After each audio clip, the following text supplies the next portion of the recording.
guys, let's just unpack on news galo. Hey, vele kube kuningi nakho. Kodwa sizokwenza ukuthi we-short kuba manqamponqampo guys. Yeah. uMinnie Dlamini, hayi ngoba ingumkhaya wami wasemlaze no. But nje fanele celebrate guys ezinye izinto ewinile omunye umntwana, but we-hard work yakhe nje. Forget it. So she won on Forbes Africa Excellence in Entertainment 2025. She was so excited. I was so excited for her. Love that for her. She works hard. Eh? She's always worked hard. Even with your sisters, yeah. Love her to bits. Hi guys, uDennis Zimba yazini she's seen it all ngaphinda Difeba ijola nomngani wakhe. Hey futhi ngoba anithanda lento yokuintroduce abantu bene banganini. You will see flames. Yo, leyo nto ngiyazi ngisakhula. You don't do that, bruh. Who even does that? Khona nje abanye abangani abangekho right. Ufila ukuthi yazi umngani akho benze njani mhlambi. They will show you things you've never seen. Abanye babangani. So ke kuthe kusanjalo uDennis Zimba ke yasikhumbula istory sakhe ngithi I've covered it I think twice, where her German husband wants to take the children and then at some stage the South African court ruled ukuthi no, brothers fanele ayithathe ingane 5 years guys and like 18 months, like honestly, and it's not really ukuthi and he will take care of these children, but umuntu lo bengayidlalisi nokuyidlalisa ingane, you know those type of parents. I'm just like lo baba lo guys. And uDennis ukhala nangokuthi nje ingane izoya eGermany to a country they barely know, like nkosami no baba bangamazi nokumazi kangako, like lo baba bari. Oh, and you know why he's doing this nje, he just wants to hurt her nje amfraze abe fra uNtini zayilahlele phansi, like why? Just leave the children with their mother in that, or is it a townhouse or is it a flat that he bought in Cape Town for them as a holiday place when they're not in Germany? Just leave them. Whenever, but when you're done favoring, like that's just my thing. Yo, when your baba guys, like you just like why? Why Angel? Lo baba. And then Mrs. Mopsy go to auction vele stop you.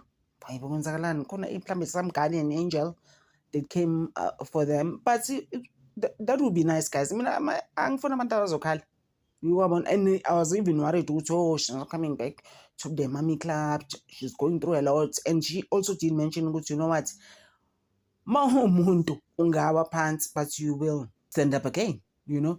She has the thing, she's gonna come back with a bang in life.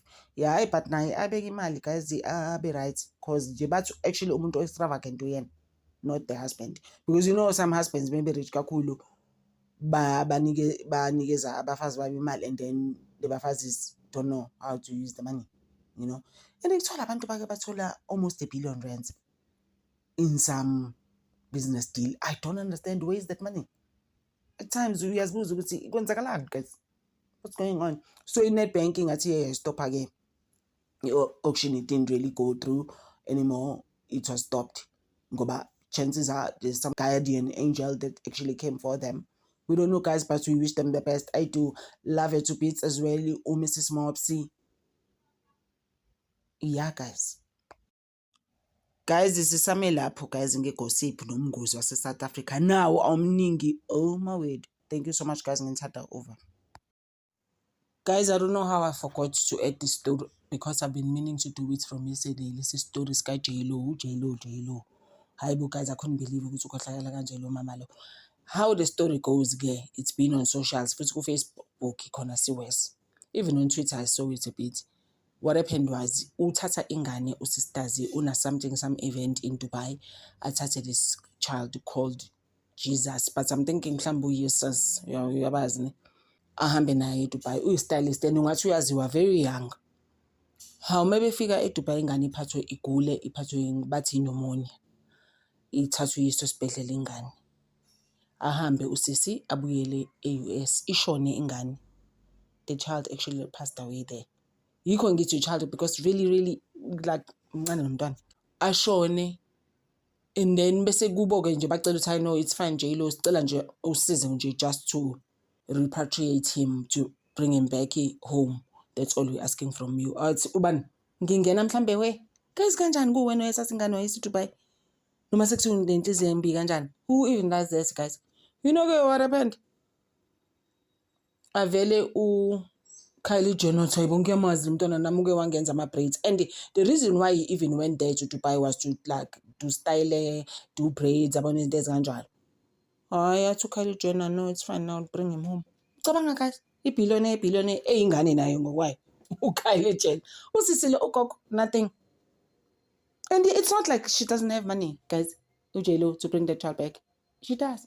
Basi bacele ama-parents angani. Hi guys, I just found that very, very nasty.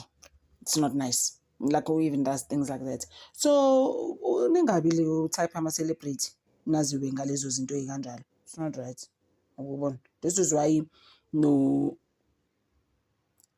sisters lo wakamalinga we-actress fanele ke try ukuthi asizakale ezokwazi ukuhamba, because I mean unominate on those African awards. She needs to go there to Kenya, guys. She deserves it.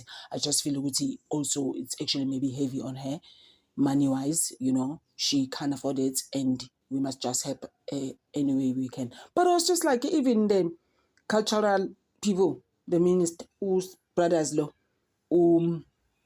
gating masaphe kunalezi amalezi azinikeza abantu ama-COVID. Cabanga ngisho uZandile wakwayithola khoma lokumede lo mali nokhili bathola something. Why? For what? Namba abantu fanele bathole lezo imali kanjalo.